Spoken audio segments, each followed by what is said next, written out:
of the paper thing. We are just 19 episodes away from the end of season 4, because yes, every season of the paper thing lasts a mere 69 episodes.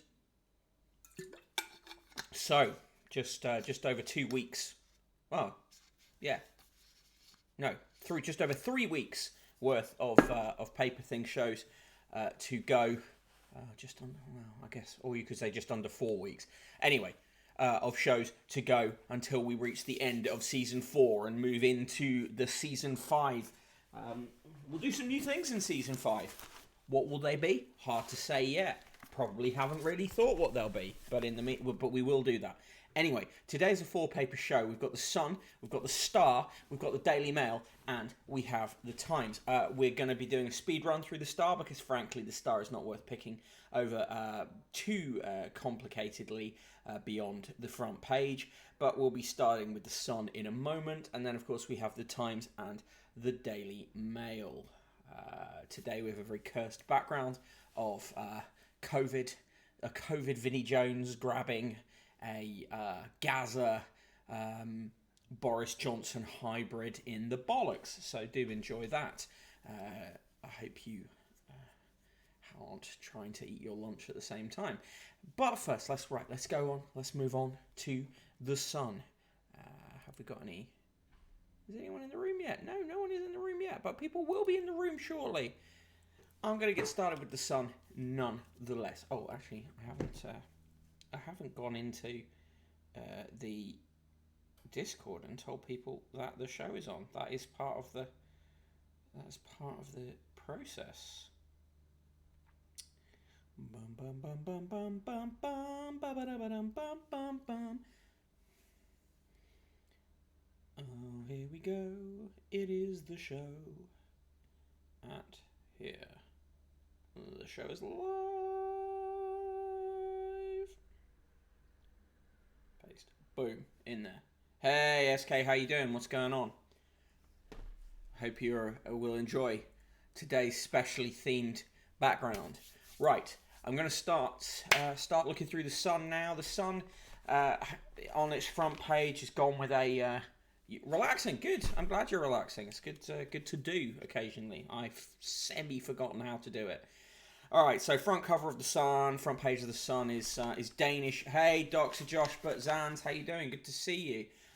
Yeah, front page of the Sun is an England flag made out of Danish bacon and ketchup on a piece of white bread.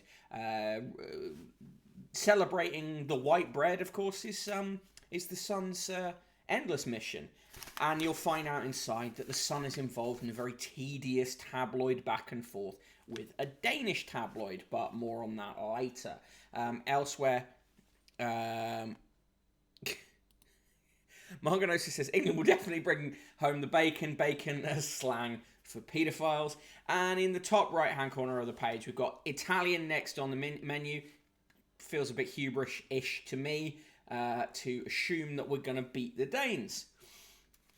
Right, moving into the paper itself. On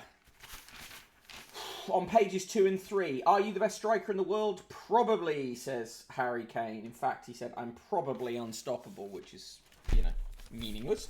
And someone... and they've mocked up an England scarf around the statue of the Little Mermaid for some reason. Harry Kane was very stoppable early on. Absolutely agree, SK. He's kind of got into his rhythm a little bit. Anyway, a Danish tabloid called BT has, you'll see the ad later in the paper, put in an ad saying it's coming home, it's not coming home, we're coming home, and then a bunch of Vikings. So the Sun, having had that ad booked in their paper, booked a rival ad into the Danish paper with we're having you for breakfast, and then this stupid front page. Kane, you're right, SK. He was absolutely shit in the group stage. Hey, Slinkamai, how you doing? On pages 4 and 5, Shilton... Peter Shilton's saying nice things about Pickford. Shilton is a massive Tory. And Mason Mount and Declan Rice did a little skit based on Love Island. On page 7, a story about Tamsin Outhwaite saving 3 kids from drowning in a swimming pool during a pool party. Tam saves 3 kids from pool is the headline. Parents hail hero actress. Classic Sun story that. The rival advertising is quite fun, but it's a shame it's the Sun, really. I like you say, Mark Gnosis. On page 9, which is page 3 today, Millie and Lucinda from Love Island are pictured in bikinis. 2 bombshells have strutted into Love Island to tempt blonde-loving Jake Cornish away from his distraught partner. He's currently partnered with a woman called Liberty, I believe. Laura Whitmore has revealed that she's a bit shy, so could never be a contestant on the show. I don't think there's any risk of her being required to do that. On pages 10 and 11, no need to self-isolate, but you're gonna have to wait. Shots wrap confusion on masks, and 640,000 kids are currently not in class due to isolation. On page 13, Demi Moore, Tallulah Moore, Rumour Moore, and Scout Moore, or Willis, I guess, depending on what surname they take. Anyway, they're publicising a swimsuit range that they're in. So it's mother and 3 daughters in swimsuits. Of course, the Sun's gone mad on that. Our favourite turnip-headed columnist, Adrian Chiles, writes about superstitions. He says that he wears his pants back to front and eats 3 pies to ensure his team will win. He is such a precious boy. Someone's grown a strawberry that looks a bit like a dick. Oh, hang on. There you go, look. I mean, which is apparently worthy of being in a national newspaper. Farage's fuckface says, normally Adrian Chiles has 5 pies. Mark Knossi does that every day, whether there's a match on or not. Yeah, the pants are on backwards just because he can't really work them out. Douglas Murray, the plastic-faced Auton. There he is, look, with his Auton face. Says, sure, work from home has been nice, but this country must get going again. This from a man who is a columnist and can work from home. Similar to fucking Darren Grimes being on GB News talking about working in offices. Chronotherm says, ironically, his penis does look like a strawberry. Slinkermeyer, a dick strawberry is better content than most of the articles in The Sun, to be fair. True. The Sun has started calling Wimbledon Wimbers, which is the fucking worst. And Emma Raducanu says she'll be back. In the bizarre column, Gwen Stefani's got married. Rihanna wore a dress. Right. This thing... this story's covered, obviously, in all the papers.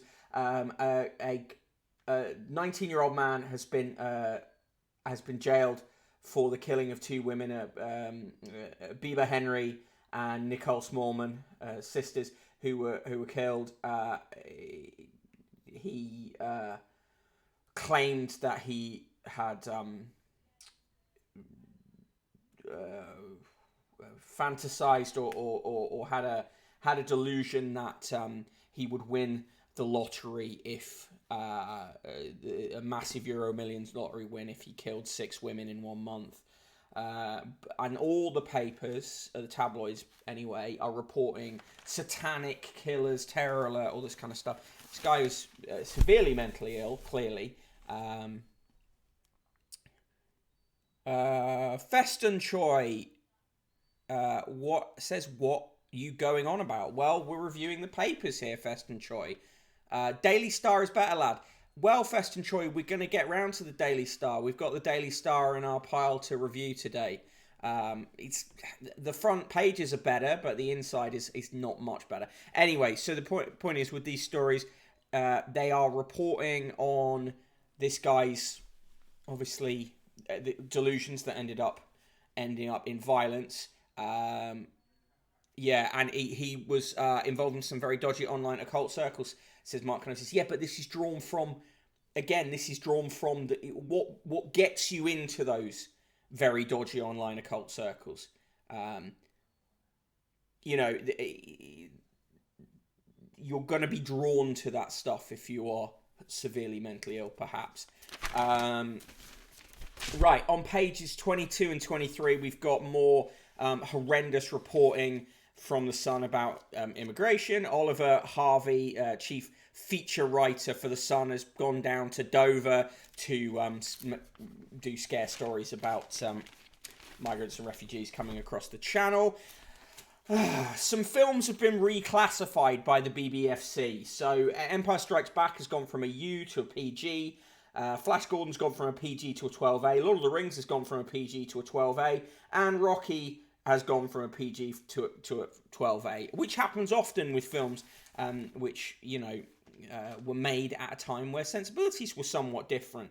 But of course, The Sun makes this into The Snowflakes Strike Back. Markanosis is definitely a factor, but it's as much a story of online radicalization. Yeah, no, I don't disagree with you, but radicalization and mental health often kind of interweaves pretty significantly.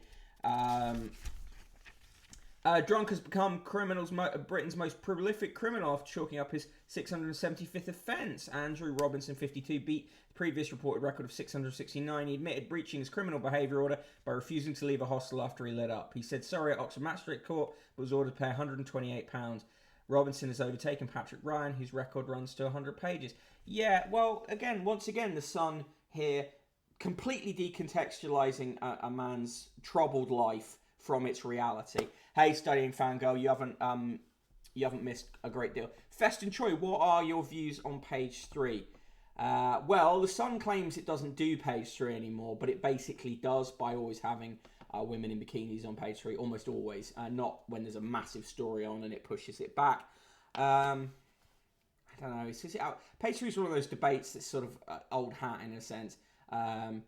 It is of another time. It was childish, bit pointless, a desperate anachronism in the age of easily accessible internet grot, and something that was created very early on in the Sun's life by Murdoch to differentiate the Sun from its previous broadsheet incarnation. Studying Fangirl, what have you missed? Not a great deal. We're on page 26 of the Sun. On page 27 of the Sun, the Sun that apparently cares about workers and working class people is trying to get a postie fired for making a joke on TikTok. She made a joke TikTok about putting through one of those, sorry I missed you cards really, really quickly. Obviously a joke, but the Sun frames it as TikTok postie keeps job despite bragging she only waits 2 seconds for people to answer. The Sun and other newspapers have doorstepped the woman's mother, and they contacted her employer and of course pick out quotes from people saying I've contacted Royal Mail, I hope you get sacked, etc, etc. Chronotherm, strawberry looked like a penis, funniest shit we've ever seen. A second man accused of assaulting lockdown boffin, Chris Whitty, gave police his brother's name, a court heard yesterday. It's going to be a fun Christmas, isn't it? On page 29, number 2 done it. Intruder breaks into home to poo in toilet.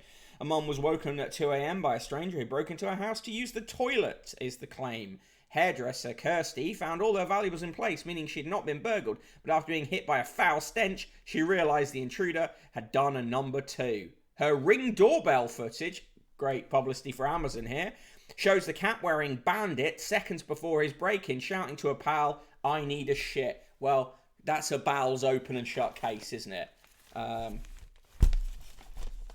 Steph reported about the postwoman like that. Even Channel 4 talk shit. Yeah, even. Yeah. On the front page of the goals supplement, Euro 2020 goals, Italy win on pennies. Pennies. They get past Spain in shootout. Really the worst puns possible there. There's a really tedious spread about with song lyrics of songs that everyone already knows, like Sweet Caroline and Three Lions. In the TV biz, Harry Redknapp is... they're reporting again on Harry Redknapp's EastEnders guest spot. Studying Fangirl, yeah, good argument for public laboratories. Dr. Festi, sometimes I think I have an awful sense of humour, then I remember The Sun. Yeah, you'll never be as cringy as a Sun sub. Today in the TV recommendations, they reckon you should watch Forensics, the real CSI on BBC Two. And of course, England versus Denmark.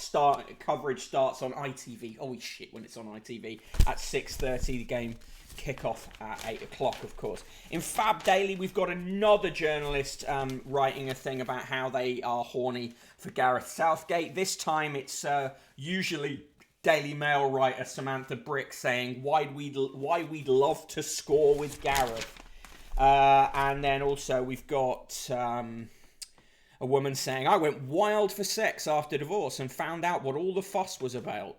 One kinky chap would bend me over the table and whip out the handcuffs as soon as I opened the door. The level of what the Sun considers kinky is so tragic. Mark Gnosis, I'd rather someone broke in and shat in my toilet than shat in my garden/doorstep. Yeah, fair point. Right, in the letters, a £50 letter today comes from Natasha Russell Carr, who says, thank the stars that Boris has confirmed most lockdown rules, including the need for masks, social distancing and table service only at pubs, will end on July 19th. Let's hope other measures go the way of the dodo soon too, and we can get back to normal and learn to live with this virus. I, for one, can't wait to queue for ages at a bar while being overlooked by staff for someone who arrived after me. The simple joys of life. Oh, Jesus fuck. And Andrew Edwards writes, I totally agree with Boris Johnson that it's right to need to wear face masks everywhere from July 19th. I'm looking forward to seeing the smiles on the faces of people again, on the faces of our children, young people and elderly. And Terry Williams says, hearing Boris Johnson's speech makes you realise it's time for him to go. By letting people decide for themselves whether to wear masks, he's given a charter for all the idiots who don't give a damn for other people. No protection for bus drivers, no protection for workers in the service industry, etc. I shouldn't have given that guy a silly voice. That's a sensible letter in the Sun. They let a few in. Slinkermeyer, good to see letter writers are all epidemiologists. Dr.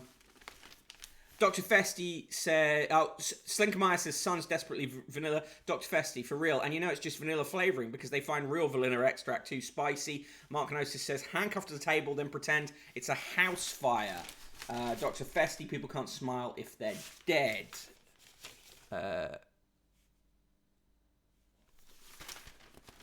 Right, yeah, they're still trying to sell you mattresses. Classic stretch denim, yours in light blue, indigo, or blue. Sainsbury's share price is up 54%, 54 pence year on year. They're now trying to sell you a Thomas Kincaid Village Christmas. Yours for 2 interest-free payments of £29.99. That's only just under 60 quid for a light-up Christmas village. I will remind you that it is the 7th of July. Chronotherm says, can we just get everyone who desperately wants to catch this virus to go play a giant game of Russian roulette? Yeah, it's July. It's far too early for Christmas, but there you go. Get yourself a village. And then on the back page, I will have the final word. Harry Kane will deliver a rousing final team talk tonight as England bid to beat Denmark to reach a first final since 1966. He's so photoshopped that he looks like a fire-damaged mannequin in that picture. Yeah, Thomas Kincaid stuff is genuinely very creepy. Right, give me your ratings for The Sun. That was today's Sun, I'd say. Classic, negative, nice, minus 69 from me. Not any more objectionable than usual, but pretty shit nonetheless. Today's speed round is going to be through the Daily Star, so we'll be on to that in a second.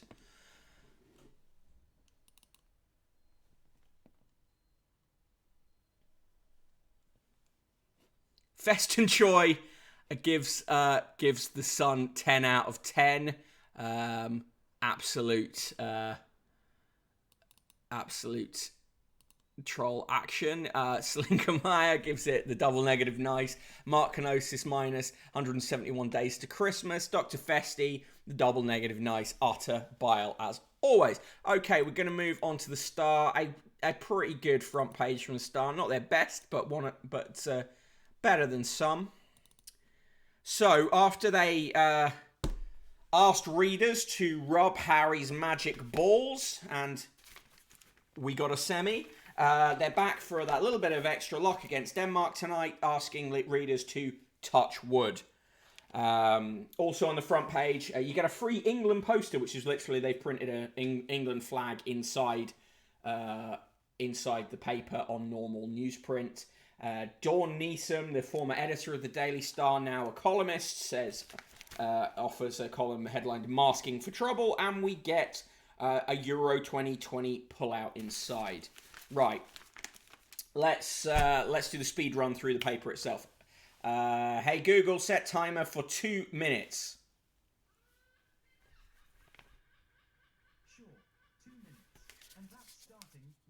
Alright, so inside, on page 3 of the Daily Star, we get Poppy inevitably wearing an England bikini. Poppy says she'll be cheering them on tonight, and she hopes they give the Danes a pasting. Adrian Charles says he's cut down on drink, but is upset that people think that he's an alcoholic.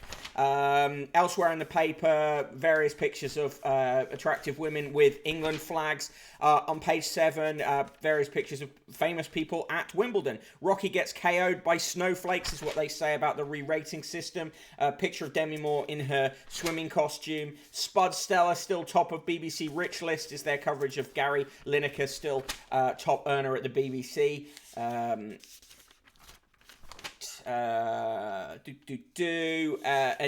One eagle beat another eagle in a fight. There's a picture of it. Dawn Neeson says there's no masking it. Brexit is back. Demi Ross is a model and she's got a bum out, and someone got a number plate which said "Hi Sexy" and then crashed his luxury BMW. A guy who faked being in a wheelchair has been jailed. Here's a picture of a French bulldog looking silly. AI tech mirrors sci-fi show. Humans could live forever as chatbots, scientists reckon. On the front page of their Euro 2020 guide, yes we can. Our man Merce backs 3 lines to get job Dane. Superhero star Chris Hemsworth is taking on great white sharks in the documentary. Kathy Burke is going to be on Drag Race UK. In the recommended TV, of course, they recommend all the stuff that the other papers have. Teen son's having a child with my ex. A 35-year-old friend is pregnant by my son, 19. Well, they review vegan meat. And in the sport, EU can't stop me. Harry warns Danes he's at peak of his powers. There you go. That is the Star in 2 minutes. Mark Kenosis, worst person in the world. I think you mean he faked needing a wheelchair. He was really in the wheelchair. Yes, you are correct, but I was just speaking too fast to express that properly. Yeah, Feston Troy, Eagle story. I will go back and find that picture of the eagle so we can enjoy the eagle action. Where is it?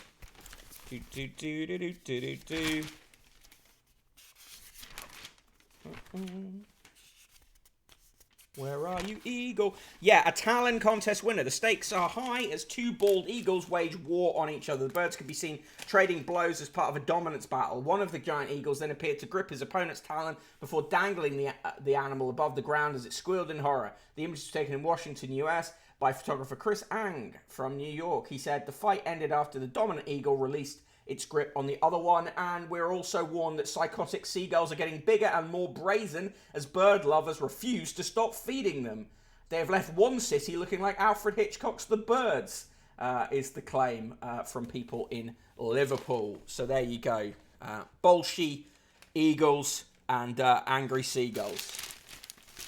Stunning Fanga, awful lot of bikini-related news in there. Yes, the Star is really up there with the bikini-related news. It's Studying Fangirl, do not make me a chatbot.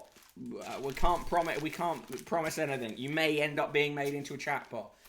Let them fight. Get the eagles to come get rid of the seagulls. Yes, as we learnt from the old woman who swallowed a fly, there's nothing that can go wrong with that plan. Right, okay, that was the start. We're going to move on to the Times and then, of course, to the Daily Mail. But first, I will do the roll call for today. Slinkermeyer, fun fact, flying ants make seagulls high as fuck, so stay the fuck away from them on Flying Ant Day. This is good advice. Right. Just going to pull up the Times and then do the roll call. Making people into chatbots sounds like something out of Years and Years. Yeah, if you are a Trash Future subscriber, their series reviewing Years and Years is classic. Mark Kenosis, I refuse to be cowed by seagulls. I will punch them right out of the sky. I just want a piece of artwork made that shows Mark punching seagulls out of the sky. I am, of course, the Broken Bottle Boy. You can follow me on Twitter at Broken Bottle Boy, also on TikTok at Useless Conquest.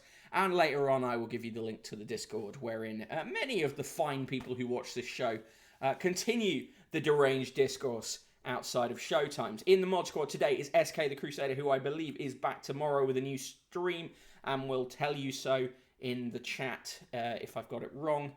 Einkrad X3 is here, Alon Mizrai is here, Aradtrax, Aiton, Chiculo, Commander Root, Dr. Festy, Dr. Jospert Zans, Yu-Gi-Oh!, Farage as Fuck Face, Feston Choi, thanks for joining us for the first time, Friar Bentos, Mark Kenosis, Morin Skell, Pac-Man Scratch Card, Polina93, Selinka Myers, Shankly07, Studying Fangirl, Torms, V&K, and Virgo Pros are here. Thank you for joining us on today's Wednesday show. SK will be back tomorrow from 6 p.m. playing the Fermi Paradox. Right, here we go with the Times front page of the Times. Of course, England versus Denmark is on there with full coverage in their 16-page The Game Pullout. We're told that that we'll get information on how to flaunt the new rules of fashion.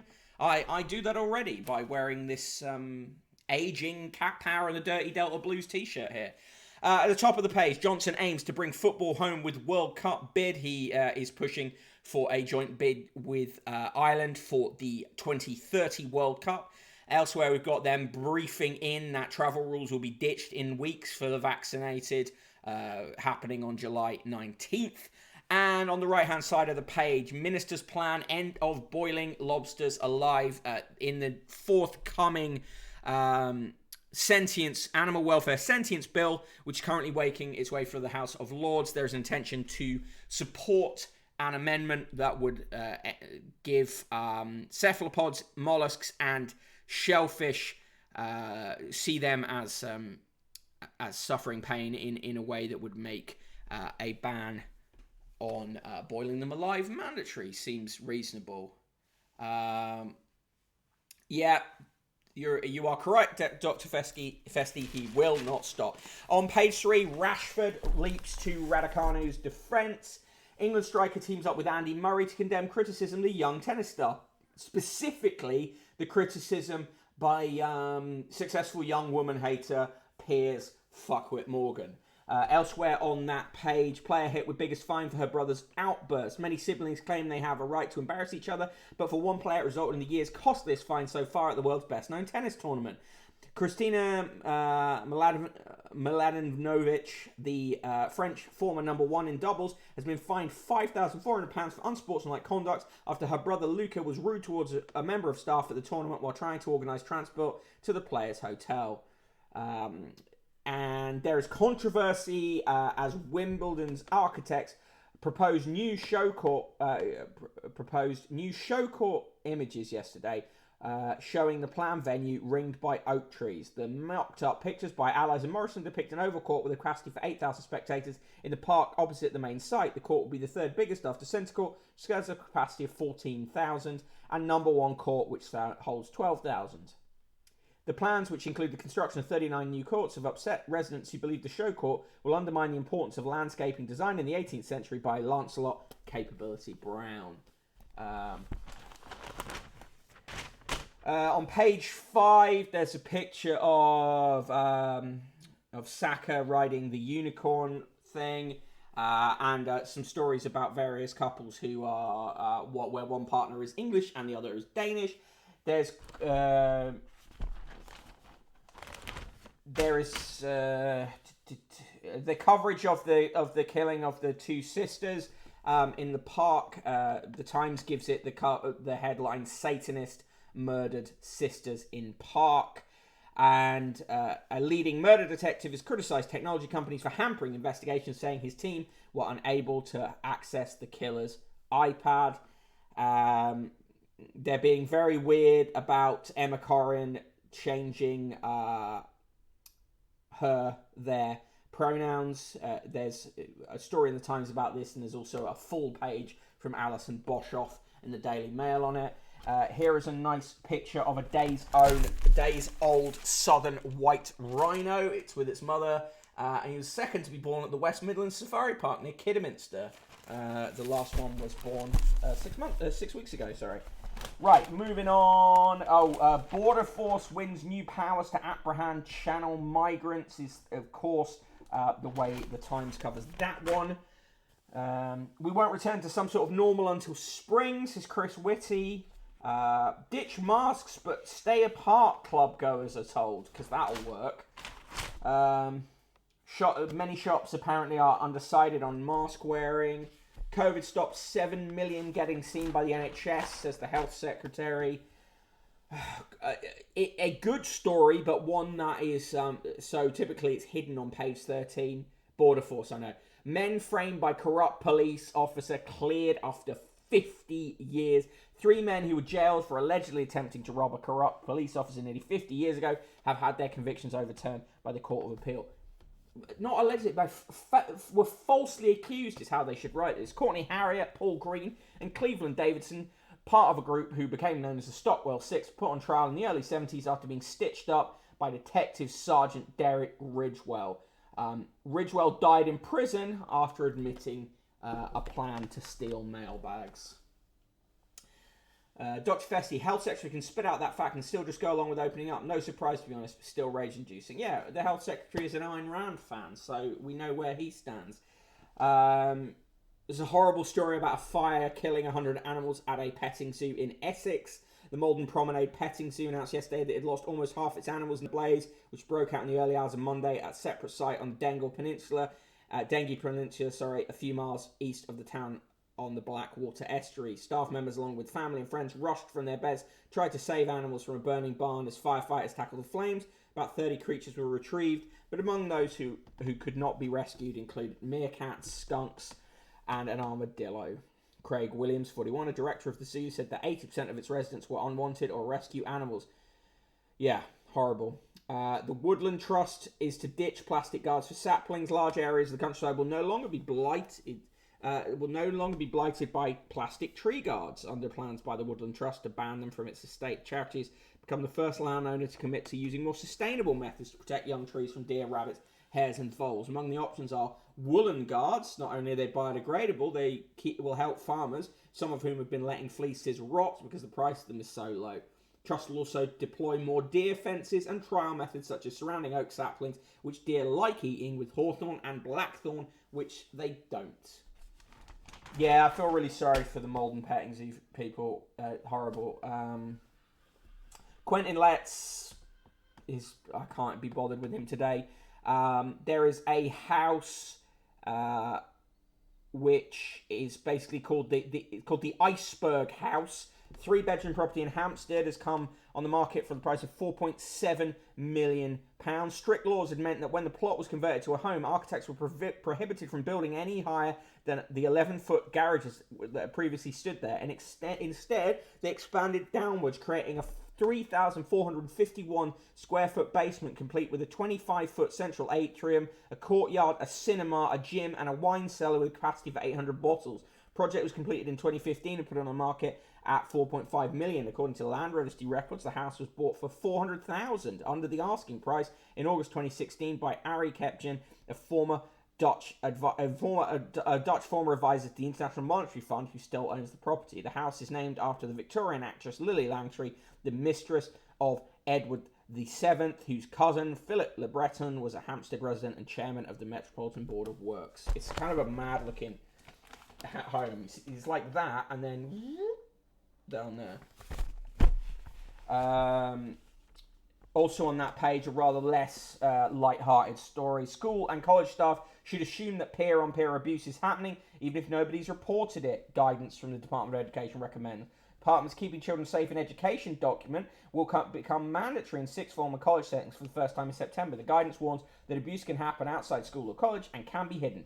Follows an Ofsted review into peer-on-peer sexual abuse, found children trading nude pictures like a collection game. Many children did not report it because they believed it would not be taken seriously.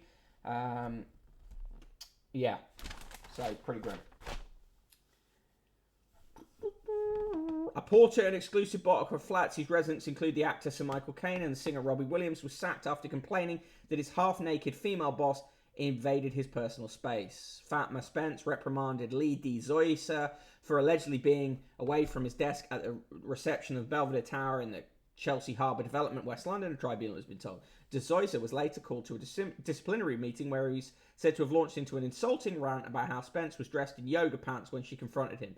He told the disciplinary meeting that he could see her camel toe, a phrase that the tribunal defined as slang expression for a woman wearing tight-fitting lower garments which have the effect that the outline of their genitalia is visible. The doorman's bosses at Randall and Rittner, property management agency, accused him of making derogatory and offensive comments. They also said that de Zoysa negligently failed to conduct his duties and sacked him.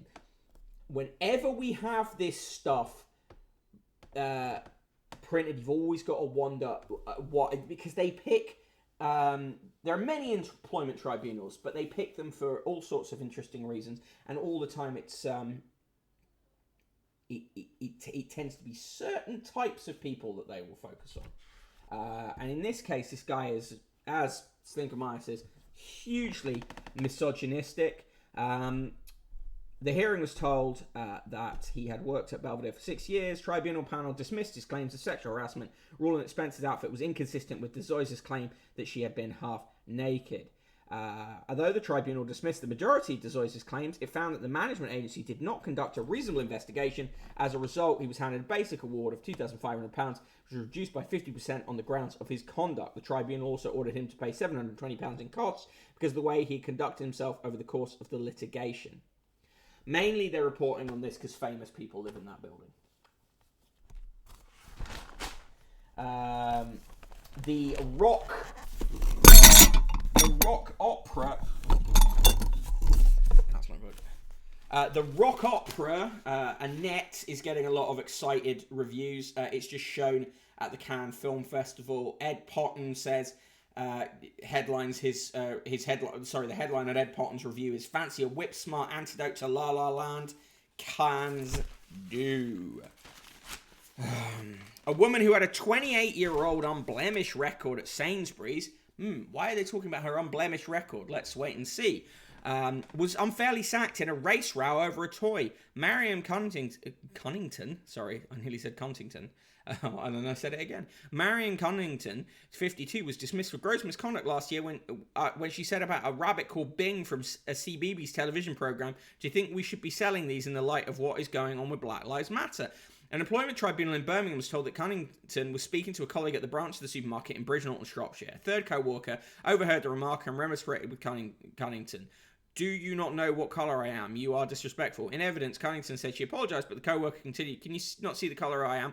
Look at the colour of my skin. I am really offended." The price controller, who had been with the company for nearly 3 decades, was sacked after a disciplinary hearing. In the ruling, the tribunal said that Cunnington had told the disciplinary hearing that she thought black people might be offended by the toy, drawing a comparison to the Robinson's Jam Gollywog. Cunnington told the hearing that she did not believe her comment had been offensive. Ruling in favour of Cunnington, Judge Richardson said the tribunal had the clear impression that the managers dealing with the disciplinary process had a lack of impartiality and had failed to understand the supermarket's disciplinary policies. The ruling also found that managers had made fundamental procedural errors. Damages will be determined later. Again, let's think why this specific one gets reported on page 19 of the Times. The Times also claims that 1 million people have ceased to pay for the BBC licence fee. Yeah, I can see her point as well. If you look at Bing Bunny, it does have some, a bit of gollywog vibes, frankly. A billionaire businessman and philanthropist has criticised positive discrimination and suggested the Black Lives Matter movement has created resentment. John Caldwell, the founder of Phones We Use, said he was deeply disappointed with the education system, that children have been brainwashed into thinking they needed a degree to get a job. He was talking to the Times' not at all set up to create these kind of stories, a year-long education commission. And again, see, look how they put these stories on this kind of anti-BLM tip they're on. On page 21, brands fail to cut sugar in children's cereals. Oh, well, there's a surprise. Daniel Finkelstein claims that culture wars are really just about the economy. Extremely unconvincing column. No surprises there. The regrettably named Roger Boys says Kim's command looks vulnerable to COVID. Supreme leader is weakening as pandemic makes North Korea's dire economic situation worse. I'm not going to bother with Matthew Paris today, but it's just a very tedious notebook. He is right insofar as many employers expect degrees for jobs that simply don't need them. That's true. But then he lards on a load of culture war stuff. Alice Thompson says Gareth Southgate knows what women need. More horny on main for Gareth Southgate.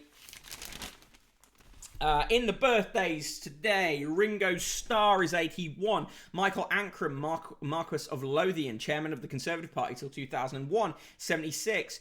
Berenice Bejo, the actress, is 45. Michael Birch, co-founder of the social networking site Bebo, is 51. Professor Sir Tom Blundell, the biochemist president of the Science Council until 2016, is 79. Mahendra Singh Dhoni, the cricketer for India, until 2014 is 40. Jane Duncan, the president of the Royal Institute of British Architects until 2017, is 68. Shelley Duvall, the actress, is 72. Jeremy Guscott, former rugby player, Bath, England and Lions, is 56. Gayendra Shahdev, the former king of Nepal, is 74. Adrian Hallmark, chairman and chief executive of Bentley, is 59. Zoe Heller, the novelist, is 56. Lord Michael Howard of Lympney, is 80. Alistair Jack, Secretary of State for Scotland, Conservative MP for Dumfries and Galloway, is 58. Tony Jacklin, the golfer, winner of the Open in 1969 and the US Open in 1970, is 77. Baroness Glenys Kinnock of Holyhead, Foreign Office Minister until 2010, is 77. Michelle Kwan, the US ice skater and 5-time world champion, is 41. Brigadier Justin Makajewski, DSO, Director General of the National Army Museum, is 55. Jim McMahon, the Labour MP for Oldham West and Royton, the Shadow Transport Secretary, is 41. Sir Christopher Malaby, the diplomat, UK ambassador to Germany and France until 1996, is 85. Rob Newman, the comedian, is 57. Bill Oddie his TV presenter, is 80. Vasily Petrenko, the chief conductor of Royal Liverpool Philharmonic Orchestra, is 45. Colonel Bob Stewart, the Conservative MP for Beckenham, is 72. Professor Sir John Vickers, the economist, Warden of All Souls College, Oxford, is 63. Field Marshal Lord Michael Walker of Aldringham, the Chief of the Defence Staff until 2006, is 77. Jack Whitehall, the comedian and actor, is 33. Alison Wilding, the sculptor, is 73. Professor Sir Ian Wilmot, the scientist chiefly responsible for cloning Dolly the sheep in 1996, is 77. On this day in 2005, suicide bombers detonated 3 devices on the tube and 1 on a bus in central London, killing 52 people. The last word in the column today goes to Henri Père, the linguist, in his book Literature and Sincerity. The primary condition for being sincere is the same as for being humble, not to boast of it and probably not even to be aware of it.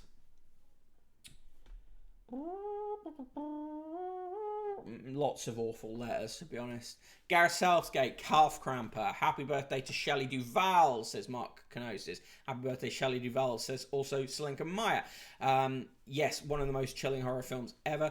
I, of course, refer to Popeye. Happy birthday to Rob Newman and his dignified silence. SK the Crusader, wait, happy culture was just be the economy. Unless he's finally correctly asserting that being from a marginalised background means you're more likely to be working class. He is not. We can get... Hang on, let me... Basically, he just says stuff like, it's not a mystery to find that young people want lower taxes. It's one of those ones where it's nearly there, where he nearly gets it about a material conception of things, but then just fails. Anyway, moving on. In the world news, Japan pledges to defend Taiwan if China attacks. 200 gun deaths across America blighted the 4th of July holiday. There's a battle in France over a 15 million euro Leonardo da Vinci sketch found in a box. In the US, all-night party zones could revive city that never sleeps. New York is planning to create 24-hour party districts. No way that could possibly go wrong.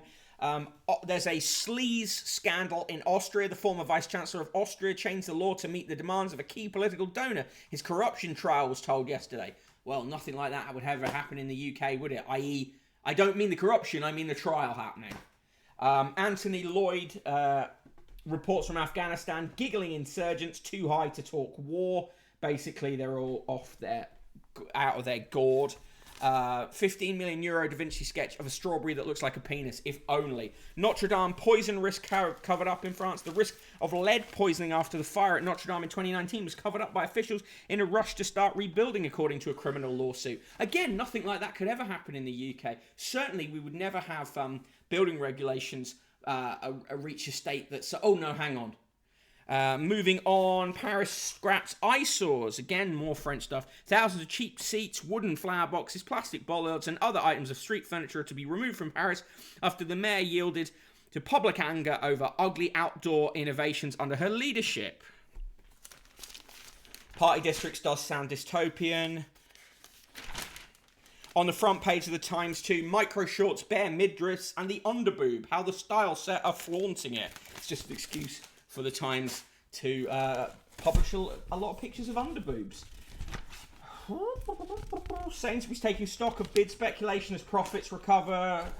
Takeover of Spires on a knife edge, admits the chief of the private hospital group. In the obituaries, a good obituary for the incredible Richard Donner, prolific Hollywood director and producer whose blockbusters included the original Superman, The Goonies, and Lethal Weapon. He said of the Superman film, if the audience didn't believe he was flying, I didn't have a movie. Mark Canosis says party districts are a good idea with caveats. What the fuck are underboobs, says Shankly07. Well... Benigo Aquino III, chain-smoking president of the Philippines who oversaw strong economic growth while standing up to China and the church, has died. He was just 61. He died of kidney failure and diabetes. And Lisa French, the rigorous British archaeologist who became a leading expert on the Bronze Age Mycenaean civilization of ancient Greece. Who is? Lisa French. Are you familiar with her? No. She has died aged 90. Lisa French would hardly have remembered a time when she was not involved in archaeology. As an 8-year-old, she was helping at the site of the Mycenae in the northeastern Peloponnese. Mycenae in the northeastern Peloponnese region of Greece, where her father was leading excavations. His daughter would go on to dig at the site almost every summer for several decades into the late 1960s. She would use finds made there and elsewhere as the basis for a research career that made her a leading expert in the archaeology of the Bronze Age Aegean. The site, previously excavated by archaeologists including Heinrich Schliemann, had been at the centre of the civilization that had dominated southern Greece for long periods. Not only was there evidence of political and military power, its culture was full of mythological symbolism too. French's research came to focus in particular on the Mycenaean pottery and figurines, such as terracotta representations of a woman and child, often intricately decorated. She classified different types of such figures. For one of her categories, she coined the term Kurotrophos, meaning the idea of an independent goddess and child nurturer, and the image's relationship with cults of fertility. Many younger archaeologists were trained under her exacting eye. She wrote on the site's history in a volume entitled Mycenae, Agamemnon's Capital, and an archaeological atlas of Mycenae, which she Mycenae,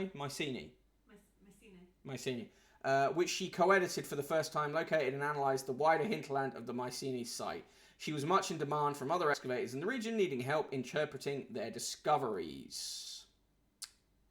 Yeah, there you go. Underboob is just small boob privilege in action, says Chronotherm.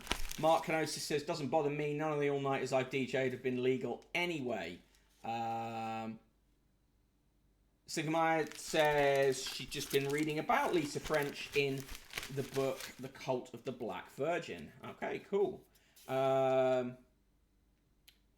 Interesting court. Often the law reports are quite interesting in the Times. Peaceful protest can be lawful excuse for deliberately obstructing the highway. This is a decision from the Supreme Court. Director of Public Prosecutions versus Ziegler and others. Peaceful protest was capable of constituting a lawful excuse for deliberate physical obstruction of the highway, even if the obstruction prevented other people from passing along the highway for a time. There had to be an evaluation on the facts of each case to determine whether any restrictions on the protesters' rights to freedom of expression and freedom of peaceful association was proportionate. There should be a certain degree of tolerance to disruption to ordinary life caused by the exercise of those freedoms. The Supreme Court so held in allowing the appeals of defendants Nora Ziegler, Henrietta Cullinan, Joanna Frew and Christopher Cole from a decision of the Queen's Bench Divisional Court, which allowed the prosecution's appeal by case stated from the decision, acquitting the defendants of obstruction of the highway contrary to Section 137, the Highways Act 1980, on the grounds that, having regard to their right to freedom of expression under Article 10 and their right to freedom of peaceful assembly under Article 11 of the European Convention on Human Rights, the prosecution had failed to prove that the defendants' actions were unreasonable.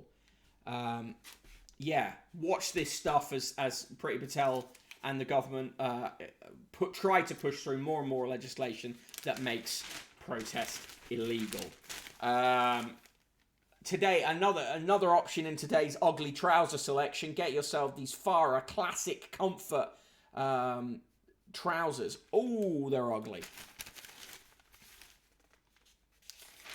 And then that is it from the Times. On the back page, they also have the horribly photoshopped picture of Harry Kane. You made us proud, brought a smile to our faces, even allowed us to dream. Tonight, England, it's time to take the final step. Yes, exactly. The PCCS bill passed the third reading yesterday. That bill is fully designed to stop this kind of stuff. Dr. Festi looks like a model from a PS2 game on Harry Kane. Yes. Okay, I nearly said Harry Cole. Harry Cole couldn't lumber around the football pitch for 90 minutes. Right. We come now to the final paper of the day. It's the Daily Mail. We should go through this at a fairly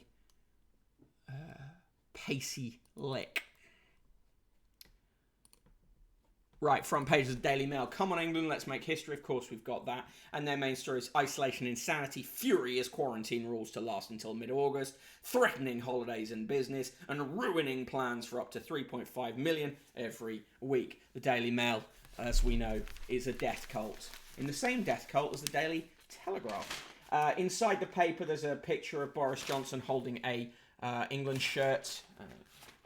There's a story about their version of the story about couples who one member of the partnership is Danish, the other is English. Of course, they do a full spread on the BBC Pay stuff with a full list of the highest paid BBC people.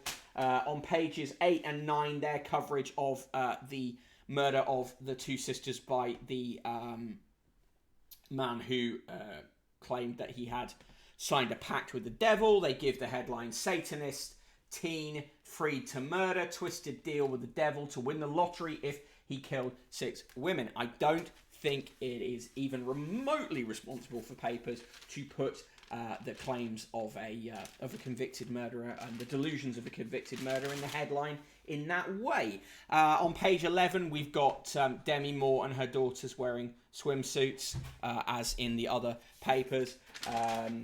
On pages 12 and 13, school bubbles finally axed. School bubbles have actually been quite good for kids' mental health in terms of keeping smaller kids away from bigger kids, and they've actually performed better in some ways. Some schools actually are going to stick with bubbles for year 7 for that reason.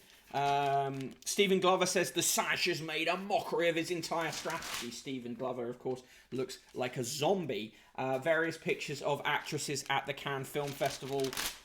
A whole page on whether Emma Corrin is using new pronouns, and on some pictures where her chest was wrapped, which Alison Boshoff gets a whole kind of, nudge, nudge, wink, wink, transphobic story out of. On pages 20 and 21, they've got more stuff on Emma Raducanu, and Rachel Johnson manages to have a comment about tennis because why not? On pages 22 and 23, through the keyhole of Gareth's ghostly haunt. Win or lose, England manager can always retreat to his fabulous 3 million Elizabethan manor house. It's not the Daily Mail if they don't bring every story back to property prices and houses. To his fabulous £3 million Elizabethan manor house. But would he sleep as easily if he knew its spooky history of witch trials and stolen plague gold? Yeah, I'm sure he'd be fine. Dr. Festi, also not going to lie, if something like this pandemic happened when I was at school and I was kept out of school long term, my mental health and stress level would have been so much better. Yeah, I mean, this thing is Prince Charles has sat in a car that looks like Thunderbird 2, so that's worthy of a story. There's a double-page spread of good doggos, which is quite nice. Ruby, Mongo, Millie, Eva, and Mabel, all dogs who have helped their owners to be recover from various traumatic experiences. On page 29, there's a story about knife crime, and the Daily Mail decides to literally put a knife in there at actual life size, near enough, for reasons. Moving on, in the gossip thing, who cares really? On this day, July 7th, 2021, on this day in 1982, the Daily Mail wrote, seatbelts will be compulsory for most car drivers and their front seat passengers from early next year. From January, it will be clunk-click on every trip or face a £10 police ticket or a fine of up to £50 in court. It's insane to me it took us till 1982 to make seatbelts mandatory. And in July 7th, 1986, Boris Becker will be immortalised in tennis history as the winner of Wimbledon's 100th men's championship. The 18-year-old German, with the smile of a child, the charm of a prince, and the eye of an assassin, made an immaculate defence of his crown by defeating world number 1 Ivan Lendl 6-4, 6-3, 7-5 on the centre court yesterday. Happy birthday to Bill Oddie, who is 80 today, and to Jack Whitehall, who's 33. Also born on this day, George Cukor, born 1899, died 1983. The US filmmaker who won an Oscar for My Fair Lady was the original director of Gone with the Wind before being fired. He was also an advisor on The Wizard of Oz, changing Dorothy's hair colour from blonde to auburn and bringing Jack Haley on board as the Tin Man. Also born on this day in 1861, died 1912.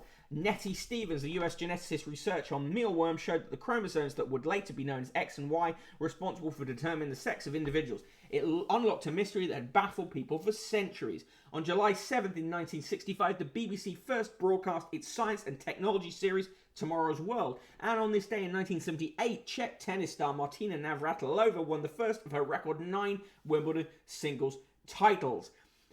Quote of the day, the superfluous, a very necessary thing. That is Voltaire. And the joke of the day, how do you stop your teeth from freezing? Grit them.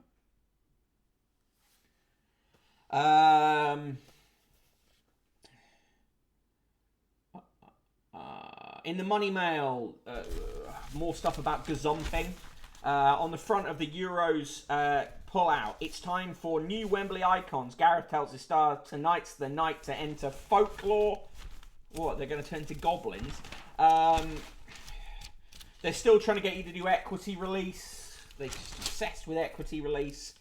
Pick of the day is RHS Hampton Court Palace Garden Festival at 9 p.m. on BBC Two.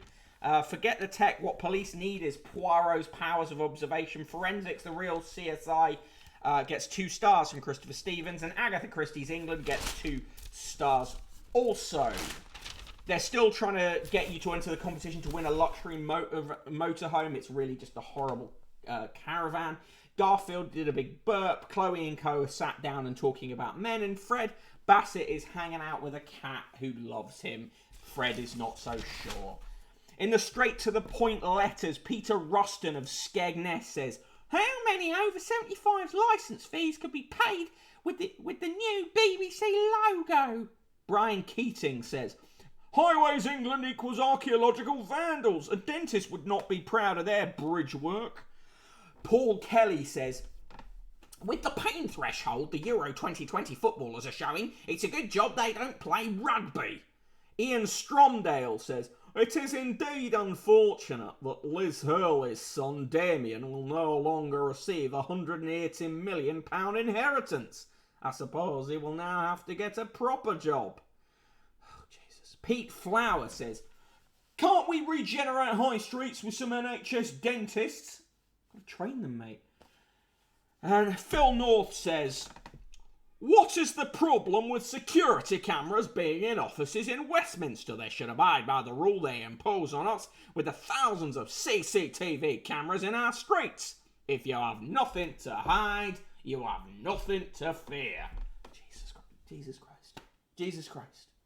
Mick Crossley says, could the England players, instead of taking the knee, take both knees and pray that they win a trophy? It's a long time coming. And Roger Vince says, I'm fed up with all this jiggery pokery. Where's Benny Hill when you need him? He's dead, Roger. Oh God, today's poem is too horrible. I'm not even going to read that one. Today's recipe is beetroot tabbouleh. That's a side thing. Side dish. No need for...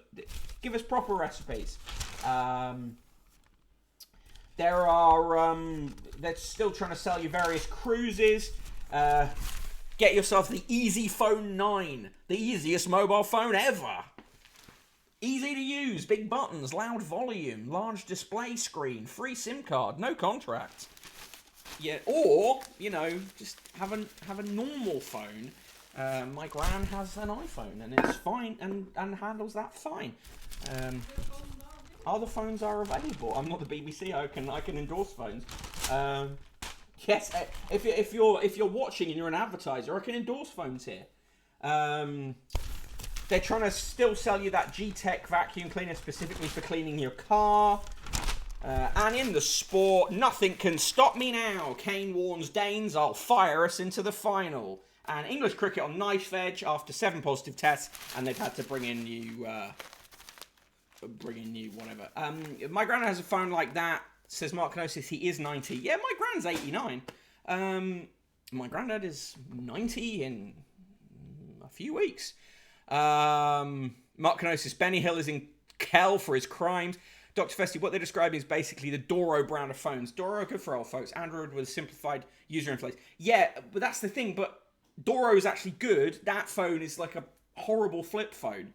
Anyway, that was the Daily Mail. Give me your scores for it as I remind you of the stuff I always remind you about at the end of the show.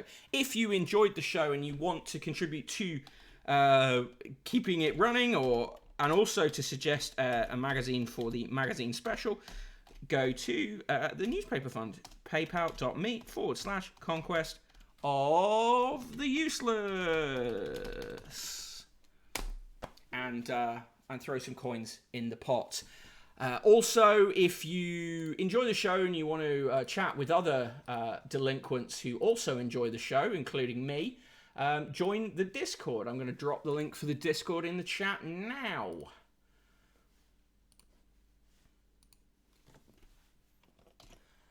Okay, Sankamaya gives the Daily Mail a quadruple negative nice, Dr. Festi in with a triple negative nice, Chris McRae in with a minus 3.5 million, one for every ghost in Southgate's house. Thank you for joining me on this Wednesday show. If you are watching the football later, I hope you enjoy it. If you're not, I hope you enjoy whatever else you're doing. As I said, join me in the Discord. Join me in the debate dojo, Mr. Chapo. Otherwise, find me on Twitter if you need me, at Broken Bottle Boy. I will see you tomorrow at 1 p.m.